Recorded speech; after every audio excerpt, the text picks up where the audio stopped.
আমরা আজকে এখানে এসেছি আমাদের সিলেট ১ আসনের যিনি রিটার্নিং অফিসার হিসেবে দায়িত্ব পালন করছেন আমাদের জেলা প্রশাসক মহোদয়, ওনার কাছে আমরা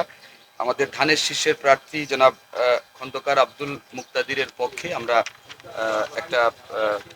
অভিযোগপত্র দাখিল করেছি এবং এটি আমরা গতকালকে প্রেস কনফারেন্সের মাধ্যমেও কিন্তু আপনাদেরকে জানিয়ে দিয়েছিলাম এবং সেই অভিযোগটি আজকে অফিসিয়ালি আমরা রিটার্নিং কর্মকর্তা বরাবরে দাখিল করেছি। আপনি যেমন আমরা আজকে যেটা বলেছি সেটি গতকালকেও বলেছি, বাট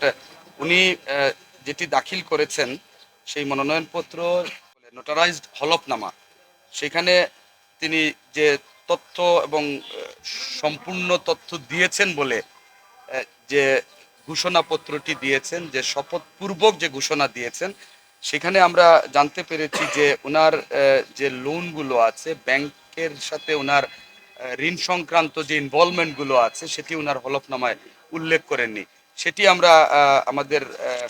রিটার্নিং কর্মকর্তা বরাবরে আমরা এটি দিয়েছি, ওনার ঋণের তথ্য এবং আমরা আমাদের বক্তব্যের সপক্ষে তথ্যগুলো উপাত্তগুলো দিয়েছি, হ্যাঁ, সংযুক্তি দিয়েছি, প্রমাণপত্র দিয়েছি এবং সেই প্রমাণপত্রের ভিতরে ডিটেলস লেখা আছে। এটি আলাদাভাবে আসলে আমার এখানে ব্যাখ্যা করার কোনো সুযোগ নেই, আমরা এটি দিয়েছি অলরেডি। আমাদের এই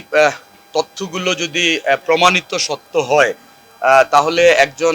তথ্য গোপনকারী হলফনামায় তথ্য গোপন করে উনি নির্বাচন করবেন, সেটি আইনগতভাবে কতটুকু গ্রহণযোগ্য হবে সেই প্রশ্নটি তো থেকে যাবে এবং এই বিষয়গুলো যারা দেখভাল করছেন তারা সুনির্দিষ্ট তথ্য প্রমাণ দেওয়ার পরে এই বিষয়ে কার্যকর পদক্ষেপ নেবেন এই সময়ের মধ্যেই, এটি আমরা প্রত্যাশা করি।